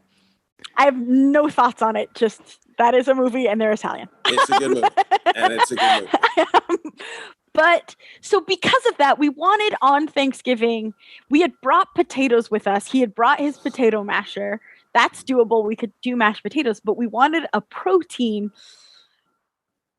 we didn't want to do chicken breasts because we eat a lot of chicken breasts. We didn't have a lot of seasonings. Like it's not that interesting. Anyway, point is, we ended up having like apple and chicken sausages on rolls and a ton of mashed potatoes, and it was great. We were still really, really full. Those mashed potatoes will fill you up no matter what. Lots of butter. Lots of butter. It's you just went with the idea of comfort food, and for you guys that night it was sausage. Well, my argument was like, potatoes. Let's cook something that we know we don't have to worry about cooking. Because the stove was so finicky, like I didn't want to worry about undercooking it or overcooking it. Like there's no way to mess it up. Simple cooking. Simple. You can't fuck up sausages. There's no way. I mean, we could find a way. Where there's a will, there's a way. That was actually a big debate at the first Thanksgiving. Was are we going to cook the sausages? No, those will keep better. Let's cook the fresh food. Totally. And I did, you guys were talking about this earlier. I didn't chime in because I thought it might come up on my checking in, but we did have 2 family Zoom calls. The first one was with, I'm having a flashback to the beginning of this episode. Well, what are you going to do? The first one was with my family, and it was like, we were talking about this earlier too, who you connect with. I now have a family happy hour every Friday evening with like my dad's side of the family. So all of my uncles and aunts and my parents and my 2 cousins on that side, whoever's available. Like sometimes the people that were in Phoenix. Yes. Uncle Jim and Aunt Charlene and Uncle Dave and Aunt Meme. And it's been great to the point you guys were making before. It's like all people that I've cared about my whole life, but I didn't really know deeply. Like we have a deeper, real relationship because it isn't just like surfacey. We're talking once a year. We're talking once a week. You're gonna get into some real things. But Jeff is always working during our family happy hour, so none of them really know him. I mean, my parents do and stuff. So I was so excited that he was going to be able to join on Thanksgiving. Hey, happy Thanksgiving, everybody. Nice to be here at the happy hour. Well, and I don't know if it was where we were staying or what, but unless we were muted, I was causing feedback for everyone else. So we stayed muted most of the time. Classic Amber. And also it was fun. Like it was like the fun tech of Zoom where everyone would just scream at me, "You're muted!" And I would be like, "I know." But I just kept thinking about how on that day that was happening in millions and millions of households. Everywhere. And but there was like my one cousin was cooking Thanksgiving dinner, which I get makes sense, but right next to the microphone of the laptop. So it was just insane. Like other people would try to be talking and it was just like you just heard like so yeah, exactly. But it was nice. But then we went to Jeff's family Zoom and it was somehow way worse because hey, Mama, Papa, so good to be here. I finally make it the perfect eggs. Hey, Jeff, good to see you again. How is it? Stovetop stuffing. Our sound was better magically. I don't know how. Our sound was better, but like there were so many tech issues, and somebody had Jeff's grandma on a FaceTime call on a Zoom.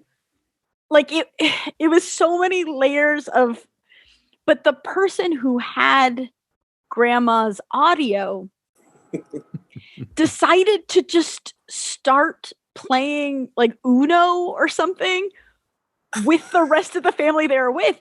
Not muted. They couldn't be muted because grandma needed to chime in every once in a while. So we would be trying to like talk about our lives and it'd be like, yeah, deal me in. And you just like hear the cards really loud. No, I don't have any twos. Nope, I have no twos. Exactly that. And so Jeff and I were just like, ah! I think also like Jeff and I are on Zoom calls all day long every day for our job. Like we're pretty well versed, and it's like it's funny to think that people are still figuring it out. To me, like it's been 9 months. Right. Like, how do you not understand that the microphone is going to pick it up?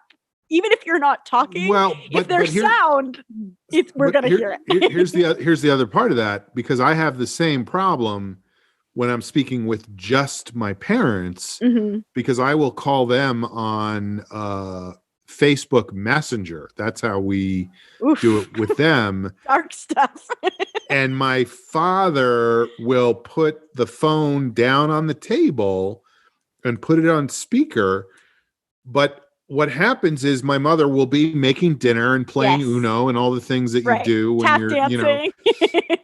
But she also doesn't realize that when she's that far away from the mic in the phone, it clips everything she's saying. So there's just something, I don't know what I'm not an engineer, so I can't explain everything, but she'll be talking and the phone will clip out what she's saying, and then slowly the volume will come back in, or, so I can't hear half of it. It just makes me insane. I'm like, can you just sit down at the table? Can you just talk to 10 minutes, And that was the other thing, like, Uno.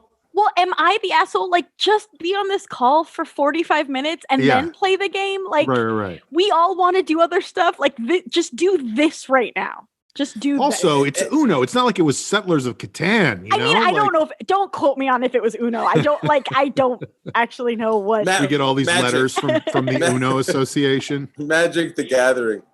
Listen, I think the weird thing is that, like you're pointing out, Amber, like people haven't really understood yet how all of this new form of communication works, in the sense that, for example, with a phone, if somebody were having a conversation, they would walk away from where the Uno is being played. Right. But most Zoom communication is happening at some stationary point. So you can't, unless you're on your phone and you're mobile. Welcome to another episode of how various communications devices work. I think they think like I'm not talking, so I'm not disturbing. Right. But it's like we can hear even the nonverbal sounds, y'all. But what was I gonna say? Exactly, exactamundo. But I mean, it was nice. We had 2 hours of that between my family and his family, and we got off like, whew, like it's exhausting. Yeah, it's a lot. Because you also have to kind of be on. They would ask us a question like, hey, Jeff, Amber, how is LA? And we'd go to talk, and then like everyone else would start doing something. So we're like, I guess we don't answer, because I understand that it won't work. That's how audio like. Well, it's because casual chit chat is actually it's not really casual anymore. Right. It has to be so intentional. Right. We're all actively trying to listen and look at each other. Mm-hmm. And it's like, you can't, I mean, people don't just get up in the middle of these Zoom things and walk away. You know what I mean? Like, I was talking to my mom the other day. This was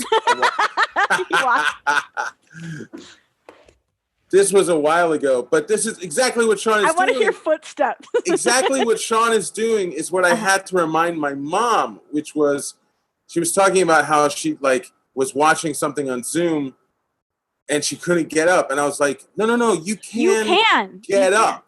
Yeah. You know, if you want to put your video as a slide or your name or whatever, and you can take the video off. Right. Like, and people are still learning. They're still learning. Yeah, I feel like that's less rude actually than than like chopping onions into the microphone. It's like none of these people have ever done any professional podcasting of any kind. For 10 years. Are you drinking champagne? No, it's just a bottle that I use for water. Oh. I am drinking water in case anyone's following along. Have you started meditating? No, so still just water, but if anyone's just got water, will Joe drink water? Yes, I am drinking it. Will Joe drink water? For so far 3 episodes in, I have been steadily drinking water. I feel like if anyone is meditating, maybe it's Sean right now. I'm meditating. But I mean, I'm just saying literally right now, is Sean meditating? Currently. Did he just decide to go? I mean, we understand if Sean, it became too much. He'll be back. I'm not worried. So also I'm waiting for one loud fart. Oh. in Joshua Tree. Go ahead. I went outside and I would meditate. It gets very, very cold. The thing about the desert is like, yes, it is extremely hot in the summer, but in the winter it's extremely cold. And it's this like dry, chill you to the bone cold. And in the middle of the day, it's fine because the sun is beating down on you. But at night it was like shockingly cold. But I would wake up and I'd go outside, I'd bundle up. Because we were staying in like a studio, basically, like a one room. So I'd go outside, I'd bundle up, and I'd meditate before Jeff woke up. And the first day when I was meditating, I was in the middle of meditation. I was like doing great. You know how meditation's about winning? Like I was like killing it. And I really am not thinking about anything right now. Shit. You joke, but like my mind is totally blank. God damn it. You're being funny, but like that is a cycle that I go into. Like where I will be like, wow, I'm really nailing this. Oh, saying that is like, but so I'm meditating and a bird, well, I don't know what it is because my eyes are closed. Something just like flies into my face. And I open my eyes and it's a hummingbird. I think they're so... An entire bird flew into your face? A hummingbird. They're little. I know, but like, it's beef, right? Yes. It hit me. Would it have been better if it was not an entire bird? I don't know, a half a bird? Just a head with wings? I just thought you might say like, oh, it turned out to be like a dragonfly or something, but it was like an actual bird. It was a bird. See, I went the other direction. I thought you were going to say it was a condor with a 12-foot wingspan. But its momentum was just enough that it just nicked you on the forehead before it stopped. I feel like that's an indication that you were doing well with your meditation, that you were so still that this hummingbird was like... Oh, a statue. Well, I have two things to say about that. Birds love statues. Is that a flower? Well, it is, Josh, where we were was so in the middle of nowhere. I know I keep saying that. Joshua Tree. There were dirt roads everywhere, though, right? Yes. But I think I was wearing color. I would imagine that they were like, oh, fuck, what's that? Crazy color. It must be a flower. Like, we don't see color. We're in the middle of nowhere. But the better explanation. Okay, good hypothesis. Yes. But the other explanation, which is a little bit more woo-woo, so Sean won't like it, but Joe might, is my Grandma Ruth, Grandma Kenny, she loved hummingbirds. So everything, like she had hummingbird decorations everywhere. When she passed, one of the things that I got from her were hummingbird dangling earrings. So it was my birthday and I was meditating and I opened my eyes and I just started laughing and I was like, hi, Grandma, and just kept meditating. Amber, when the bird touched your head, I mean, what was your instant reaction though? Did you like... I mean, it's hard not to like when anything touches you. Right. And then did you see it like Depends on who it is. Is that, and then you saw it like kind of like right there in front of you? I think it was also freaked out that I was moving. Like it didn't expect me to be a person. No, but I thought it was a flower. No, but and then you saw it like fly away, or I mean, basically, what did it kind of flew away? We both were like, and then it kept going. Right. But that was pretty cool. That's beautiful.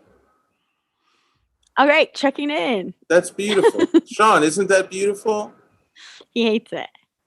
I don't hate it. I'm picturing a painting of Buddha with a hummingbird just pecking at his third eye, you know. And now Buddha, I'm picturing Buddha just has like a dialogue balloon coming out of his mouth, and he's saying, "Grandma." Now I'm picturing Woody the Woodpecker on the Buddha. Yeah. And they're both going, ha ha ha ha ha. If that's actually not the secret to inner peace, just laughing maniacally. That's another thing. So on this trip, we were in like a studio apartment, and there was one night I couldn't sleep. I guess it was Thanksgiving night. I drank too much. I fell asleep pretty early, but then I woke up at midnight and couldn't sleep. So I was watching YouTube videos with earbuds in bed, and I thought I'm killing it. But apparently I was laughing out loud to these videos and didn't realize it. So imagine you're Jeff and your wife is just laying in bed going Please, I'm try to get some sleep. Can't I just get some sleep? I've been a cook all day. Now you stay up all night with the YouTube. Well, so he got up and he said something. I was like, "What is that, baby?" I took out my earbud and he was like, "Go to bed." It's not that fun. By the way, it's and really creepy when you're out in the middle of nowhere. I know, just laying in bed. My wife is losing her mind, and we're 10 miles away from anything. Much more than that. Much more than that. Oh my God. I promise I make it the good stuff, top breakfast tomorrow, please. Please, just go to sleep. Sleep like a baby. So I feel like I've been checking in for 3 hours. Next. Yeah. Joe, checking in. Well, that's all the time we have, folks. Do you have another fire pits dinner? Oh yeah. How's your schedule? Oh, I don't know. No, they said dinner was at 6:15, so they already started, I think. Go ahead, Joe. By the way, I do love, Sean, that you mentioned this very early on in today's recording, but I love that, Sean, for right now, you have become this guy that lives in the barn, as you put it. Yeah. I just think that's really cool. Hey, who is that guy? That's the guy. That's the guy that lives in our barn. I mean, right. That's a movie. Yeah, they have. There's your movie. They have 2 kids, and it's Yeah, that's pretty creepy. Yeah, we have they're talking to friends. They're like, "There's a guy that lives in our barn now." They have to talk. Sean, could you not wear those bloody overalls? And I already got in a huge argument with the little girl about TV pilots and what was good and what wasn't good. No, you didn't. No. Yeah, and I was like, "That's it. No. We're enemies. We are enemies." What did she think was good that you thought was bad? I'm trying to remember. Everything? Yeah, pretty much. Yeah, it was like a litany of 7 different shows, and I was like, "Nope, terrible." No. Does your cup say hot chocolate? Yes. Cute. Is it hot chocolate? No, it's coffee. Oh, that's a lie. That's that painting. I have hot chocolate in the one that says coffee. Yeah. Wow. So I had my Zoom Thanksgiving like you guys with my mother and my aunt. Yours was different though because it was just chewing sounds the whole time. We did talk. There was some conversation, but that I would say one of the highlights. Could you pass the? Oh, never mind. I'm sorry. Well, and the other thing too is just another one of the many million things we've have to get used to is I had never watched.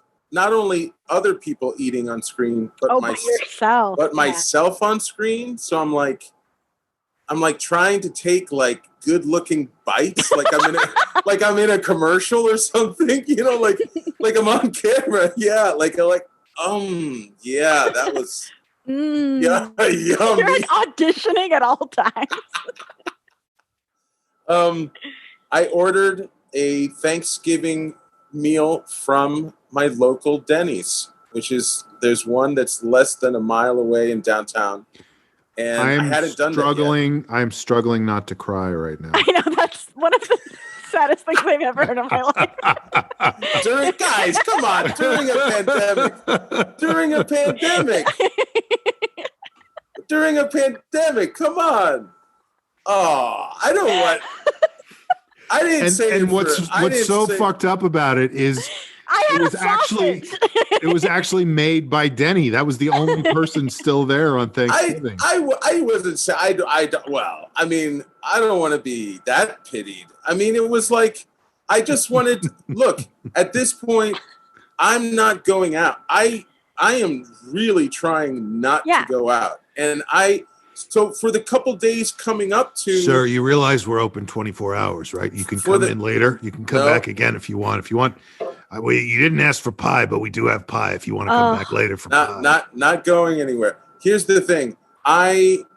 For the couple days before Thanksgiving, I wasn't sure what I was going... Like, what was I going to do? Was I going to make myself something, try to prepare something? My mom and my aunt had already sent me a smoked turkey, like one of those. It was kind of like this big. Cute. But they sent it to me a week before, so that was gone within like 3 days. Right. Like I just kept eating chunks of turkey. Well, and that would be more like deli meat, right? Yes, it was more, and it was like, but it was delicious smoked turkey. I was super grateful. But then that day, I was like, sir, is that going to be all? I know it says we're open 24 hours, but I have a family. To get home. Look, if you guys thought it was sad that if you want to come with me, you can. No, sir, no, thank you. I'm not going anywhere right now. You're a stranger danger. You could be a danger. I know it's a pandemic. It's a difficult time for all of us, but why not roll the dice? Why not? No. You sound like Rolf from the Muppets. Yeah, he does. He really does. The scariest Ralph. The look reminds me of a little song I used to sing back in the day. If you guys think it's sad that I ordered a Thanksgiving Day meal from Denny's, it would have been a lot sadder if I had showed up to my mom and my aunt with like a bowl of cereal. Is basically what I'm saying. Yeah. You know what I mean? Agreed. I knew that I had to. I feel like it depends on the cereal. If it was like Count Chocula, it would have been like Lucky Charms. Yeah, then it's. If it was just like some kind of twigs and granola, it would have been like oof. Right. So what was in this Denny's meal? Oh, it's turkey stuffing, gravy. I ordered mashed potatoes, corn, and pumpkin pie for dessert. There you go, sir. Turkey stuffing, mashed potatoes, gravy, pumpkin pie, corn. That'll be $3.99. Thank you. And by the way, I'm a big fan from when you were in the Muppets, and well, we all have to make a living, and that show was canceled years ago. No, I know it's Hollywood is tough. It's Rolf, tough. Can I call you Rolf? As long as you call me, I don't mind. Delivery 24/7. In fact, I would prefer that you go through my agent. Call my agent. I want him to know that somebody still wants me. I have to say though that ordering from Denny's was very simple and quick. And what are we doing? What? Are you advertising for Denny's? I'm just saying. No, I'm just Today's saying. show is sponsored by Denny's. Anytime you're rolling on the holidays, swing by Denny's. I'm saying is Thanksgiving, Christmas, for Hanukkah, you can get chicken soup and gefilte fish. What I'm trying to say is for someone like me who in order to take care of them, it's already a challenge to take care of myself. Before a pandemic, I knew that I could survive by eating out. I never cooked. Sir, you're in luck. It's actually buy one Thanksgiving dinner, get one free at Denny's. Not yet. I wish. One Thanksgiving dinner never used. I wish. I did. Matter of fact, I'm going to give you 6. I would love to see 2 little baby shoes as like a garnish on the plate. I'm just saying. I'm going to take off, sir. You mind locking up?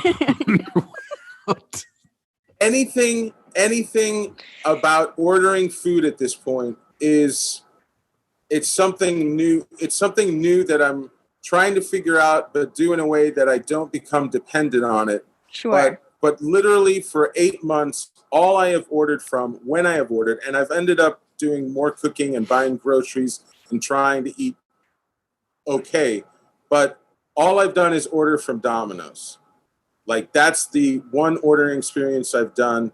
They're very close to my house. Like I feel bad enough that I'm ordering. Hey, good to see you again, sir. Somebody has to come out. Cheese. Somebody that has to come out. But at least if I know that they're super close to my apartment, I feel not so bad about it. But this time I was like, I haven't ordered from any other place. I'll try it. I'll see how it goes. It got here very quickly. The food was good. I ate in front of my mother and my aunt. They were happy.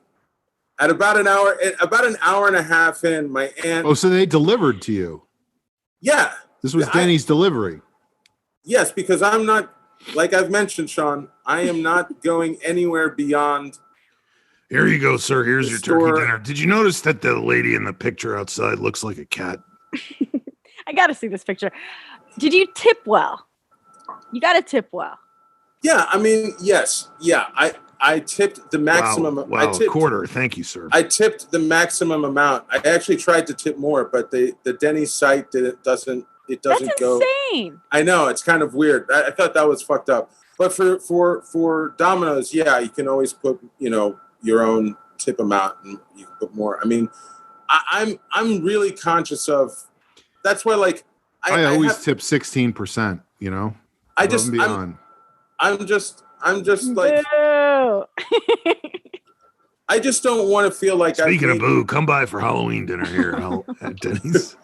I just don't want to imagine that I've made someone drive a long distance. Right.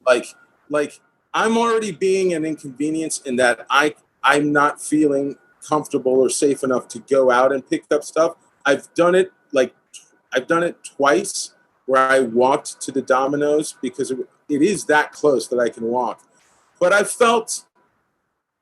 was like, I got my pizza and I got this 2-liter of Diet Coke and I was walking back, and I've never walked more quickly with food in my hands because it's long enough. It's still like a 15-minute walk that I don't know how many people I'm going to come across in downtown. Like downtown is not. I think you're okay when you're outside. I don't think yeah. I mean, but that's the thing, Sean. Like I know that, but I can already feel that I let myself go to a more of a place of fear. Here's your delivery, sir. I wish you had told me not to use Waze. I ended up on a deep sandy road with a bank to climb. I didn't see the arm. I missed the arm.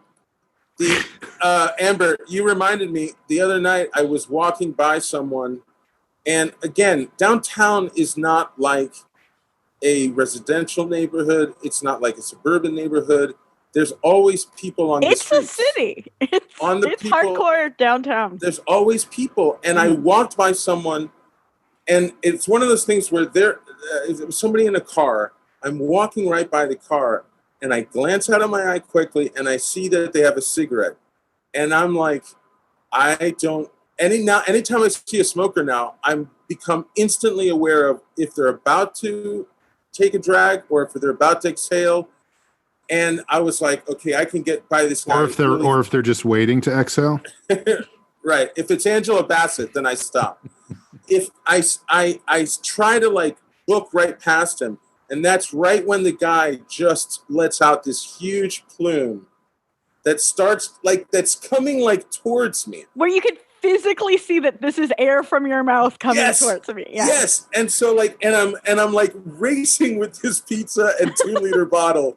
Like trying to get away from this plume of smoke. This is movie number 5, by the way. And I got that wisp of, I could smell the smoke. Like I just got past it. It was like an actual smoke and virus you could smell. And I then you don't have smelled it in my mouth. And when I talk about they, I mean Amber Kinney is who I'm referring to for my medical expertise. So this isn't my story, but and this was months ago, but it's still one of those. It would be a horrific story outside of the pandemic, and inside of the pandemic, it's just wow. Jeff went for a walk in the middle of the day while we were working, and he came home. It's so beautiful out. And he came home, and I was like, "Oh, hey, how you doing?" And he was like, his shoulders were up around his ears, and his whole body was tense. And he's like, "I have to get in the shower." I was like, "What's going on?" He's like, "Somebody just spit on me." What? Like it was a homeless person. I'm sure there was like mental illness issues, but it's like, not today, Bubba. Right. Like, what do we say to the homeless person spitting on us? Not today. Tomorrow. Baba. But can you think of something scarier right now? Like, no. I can, because I know a couple of people in New York who were ejaculated on in similar ways. Like walking by people on the street who were pleasuring themselves. And like literally more than one person I heard that story from. But yes, spitting is pretty gross. But they couldn't get COVID from that. You can't get COVID. No, they both got pregnant. Damn. And AIDS. Through the mouth. They also got 9/11, unfortunately. No. But that's how I got back on Conan, was that whole thing. Sure. Oh, with that cum chunk? Yeah. Don't ever say that again. I'm not even going to keep going. I want to say I mean, Sean, you were mentioning, like, you know, all of our parents, all of our you know, more elderly family members are going through this in their own way and getting through it in their own way. One thing that I've been doing with my aunt is that, so we have a daily, like Amory said, you had a happy hour. I have a daily phone call that I do with them. My time, 7:00, their time in Phoenix at 8:00. And every day. And that's great. With my aunt, one of the things that's just become this new tradition with this daily phone call is that we will tell each other jokes in Spanish. Like, that's how we'll end the phone call. Cute. Like, and it's just like, they are the corniest, dumbest, lamest jokes. It is so not part of any comedy that I would ever be related to or associated with, but I know Spanish, I can understand them, and I love hearing my aunt laugh. Can you give us an example of like like what would be a joke? It's like a lot of wordplay. It's like kids jokes. They're like kids jokes like and wordplay. Jokes. Yeah, you know, and like the little kid makes fun of the teacher in the class. It's just the silliest, most innocent stuff. It's just so. I think what I love about it is that, like, El niño tiene un zapato en su cabeza. I'll have some examples for the next recording. But what I love about it is that she laughs and it's infectious, and I laugh, and the more she laughs, the more I laugh. And have been trying to end most of these phone calls with just like laughter, because no matter what we start off talking with, and that's the thing, you don't know if it's going to be news that day, you don't know if it's going to be something scary or, you know, ridiculous or, you know, infuriating, just to know that by the end of it, it's just going to be like, you know, it's all Spanish wordplay. So it's like two blind guys walking down the street, and it's like, well, one guy's like, I hope we see the future, and the other guy's like, I hope I see, you know, like it's like it's just that kind of humor. And I think maybe, like I said, sir, we're closing up. Oh, is that the open mic? That is very night? Funny. I'm not denying that's funny. Ralph, is the open mic night at the Denny's over? I'm sorry. We have to wrap it up. When everything has gotten so ridiculously dark around us, that time of the day when we are just silly and goofy with each other has just been That just made me think, don't you think, and I don't mean to introduce this subject this late in the podcast, but don't you think Trump's presidency would have gone better if he ended every press conference with a joke, whether in like a joke like that, whether in Spanish or in English, you know? Well, that's the thing. Like any sense of humor, like if he had shown any sense of humor beyond. So we are rounding the corner. We're rounding the corner with COVID, and I'm going to leave. And I just want to ask you guys, what is red and goes putt putt? It's an outboard apple. That's it. No more questions. Thank you. Hey, Joe, who's your favorite saint? Drew Brees. Sandia. Was that a joke? I don't get it. When I took Spanish, I was told that is a joke in Mexico. Because, like, non-religious people, when they were asked who their favorite saint was, would say Sandia, which means watermelon. Yes, Sandia.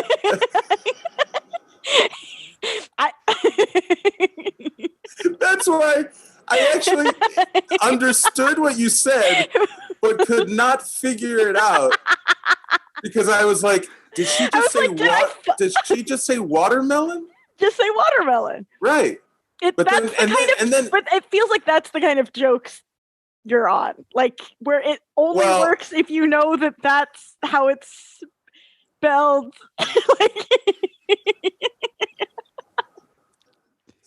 I'm gonna leave you with this joke, and believe me, this works great in Mexico. What kind of watermelon? No. What is your? You know what? I'm gonna go. What do you think the fruit that would be canonized for being holy? Which love my watermelon. Love my watermelon, people. It also posits a world that everyone just goes around asking everyone who their favorite saint is, which maybe is true, but I don't know it. I don't know that. My aunt has a few. There's a lot of them. It's not watermelon. Bartholomew, Rosa, pomegranate. Football. I'll leave it as my parting shot because I need to have one. So I'll not say this next thing. Well, why don't we do that? Why don't we get sounds parting good. Shots? All right. So let's start today with Joe. Parting shots, Joe. My parting shot is, I think, because we're at the start of a new thing, it's been fun to do this a third time. I actually wanted to just take a quick opportunity to thank all the fans again that are not re-listening, they're just checking back in with the show. Like, that's been part of the connection of like trying to find anything during all this, and like seeing everyone being so excited in the last couple of weeks. It's been really cool, really fun. I know we're all super appreciative of everyone still being so. Yeah, I mean, I like the fans too. I like the fans too, Joe. I do.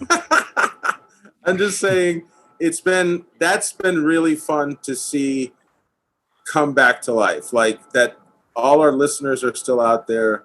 And thank you for all the exciting messages that you guys have left, and all the happy posts, and it feels good. It really makes it feel good to do this again, kind of like, I don't know, like a new beginning. So I really appreciate it.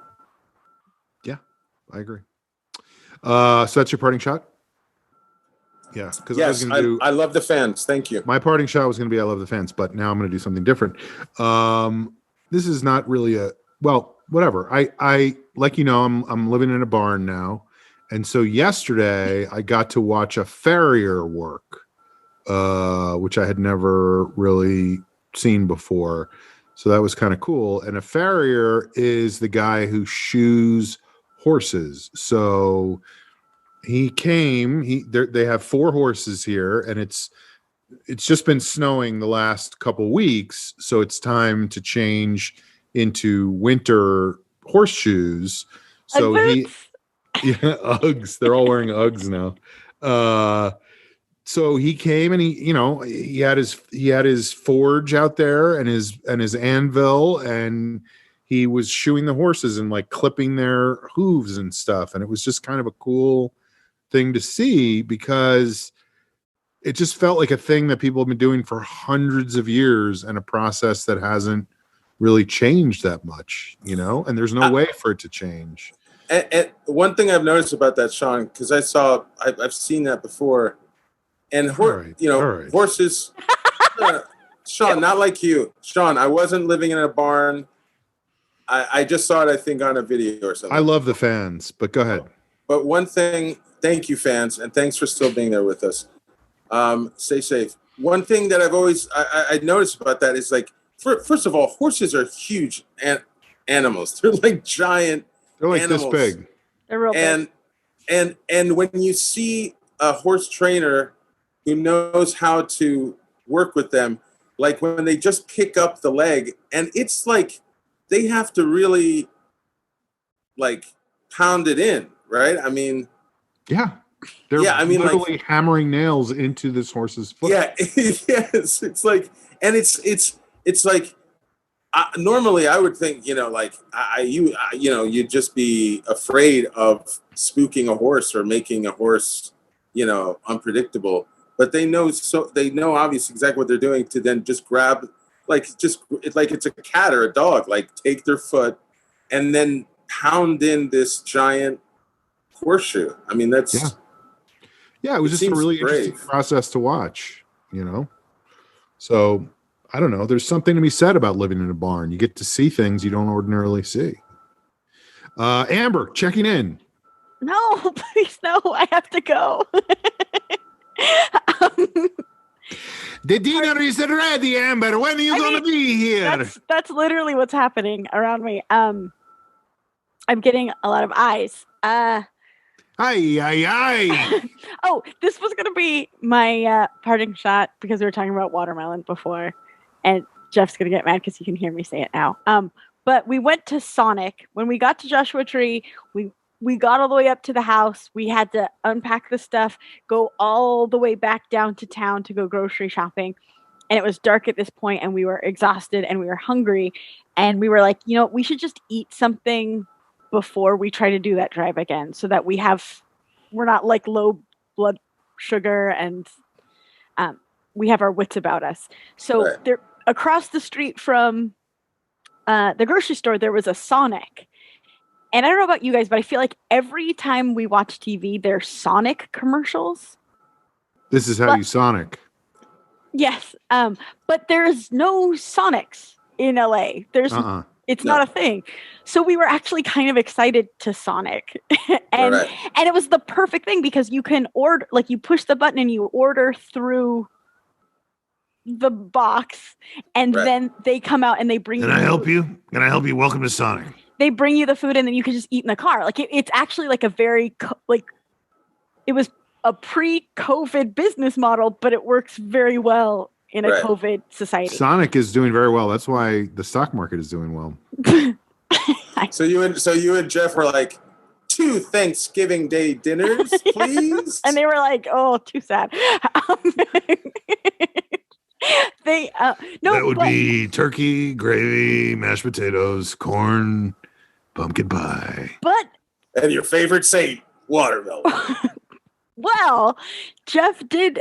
He was like, okay, because you could get like the fun add-ins to your drinks. That's like a Sonic. Yes, thing. That's right. Yeah. And the menu was so overwhelming, and I was so tired that I was like, I don't know. The number one, I really can't take it all in. Like, I wish that I like tell me what people normally get. Like, I don't know. But he was like, I will have a Sprite with the watermelon add-in, which sounds really good, right? Yeah. The person on the waitress on the speaker was like, she said this exact sentence: "Sir, we haven't had watermelon add-in for 2 years." Like, you could just say we don't have it. Like, you don't have to shame us. You dumb motherfucker. Yeah. You Joshua Tree tourists coming in here. Right. So then we spent the whole night joking about like only ordering things that no longer exist. Like, we'll have the Crystal Pepsi, a tab. Can I get the Sprite with the sarsaparilla add-in, please? Yeah. Sir, we haven't had sarsaparilla since 1876. So that's my... But why? Okay. I'm sorry, Amber. It was listed on the menu? No. I mean, again, I'm guessing not. Why would it be if it hasn't been on the menu? I'm suddenly on the waitress's side. I think it's something that he had ordered in the past. And okay. I thought he had seen it there. Jesus, Joe. No. I mean, that's... Why are you attacking Jeff like that? Can I go? No. What? Yeah, I smell dinner. Folks, this has been The Long Shot. It is a podcast. Follow us all on Twitter. Joe Wagner is at... What is your Twitter, Joe? Brother Wags. Brother Wags. Amber is at Amber_Kenny. Rate and review the show, please. Yeah, that's a thing. We lost all our ratings and all our reviews. Oh no, we're such idiots. We do everything wrong. Yeah, like we had 500 ratings and reviews that were all great, and they're gone. That's why it really feels like starting over. Yeah, it feels like that. So we're building from the ground up. So if you feel like it, please feel free to rate and review us. And I would say if you have a draft copy of the rating or review you left last time, you could just use that. I mean, a lot of people keep their drafts, right? Mm-hmm.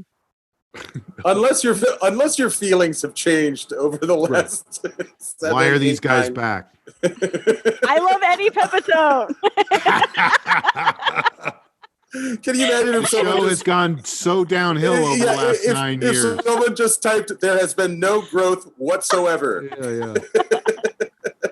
Yeah. Hopefully next time Jamie will be here, and he won't have to be at a live stream for the Dynasty Typewriter. Thank you guys so much for listening. We'll see you next time. This has been love the fans. The Long Shot. I love the fans at least as much as Joe. You know what? At this point, Amber prefers dinner over doing any more of this. We've been doing this a very long time. Do you have utensils in your apartment, sir? Or does this get sadder? So watermelon. Do you need utensils to go? Watermelon wasn't on the menu at all. I'll give you silver. I'll give you silver utensils. You can said it. Is it his favorite saint? Is it his favorite saint or something? But just why would you need to say like how long it has been? Stress. I told my people slow the testing down. Now, knock knock. You guys know you can just leave, right? You can just leave. Bye.